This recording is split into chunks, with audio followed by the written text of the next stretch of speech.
license renewal, and license statuses. Now, the initial effective date of a license is the date that an applicant passes the state test. Now, all licenses expire on one of two dates every year. That would either be March the 31st or September the 30th. Now, the expiration date of a new license will give as close to 24 months of licensure as possible without exceeding 24 months. Now, license law mandates that the initial license must provide the licensee at least 18 months of licensure, but no more than 24. So as an example, let's look at this. Assume that the issue date of a license is July the 25th, 2017. What expiration date will give the licensee at least 18 months of licensure, but no more than 24? An easy method we use is to just add 2 years and then backtrack to either March or September, whichever one occurs first.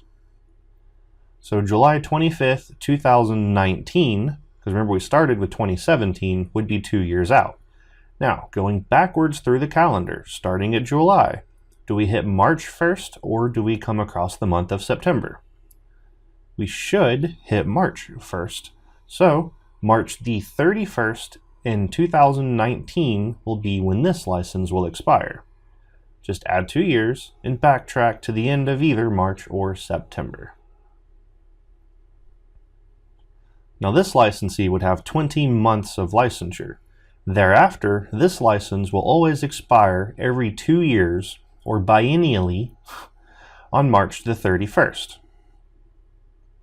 Here's a practice problem for you. Assume that you passed the state test on December the 29th, 2016. On what date would your license expire? I'll give a momentary lapse here. You may pause the video, figure it out yourself, and then hit play when you're done.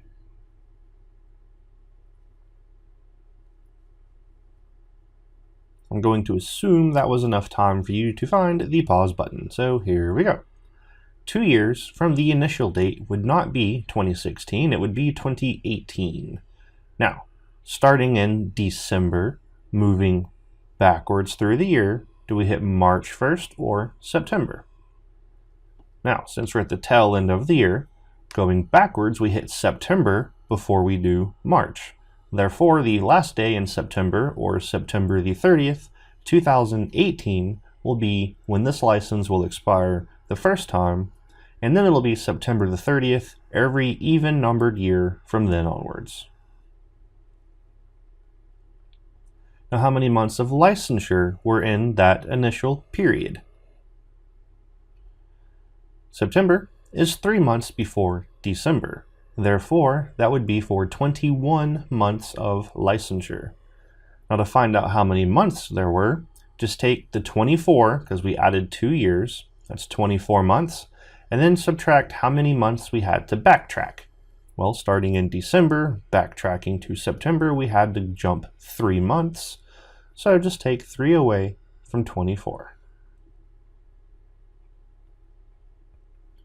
Now, if a sales associate later decides that they want to become a broker, their broker's license will have a new initial effective date, being the date that they passed the broker state test.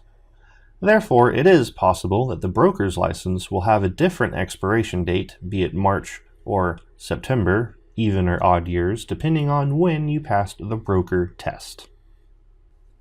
Now assume that a sales associate's license expires biennially on March the 31st. So that means March every 2 years would be when that license has to be renewed.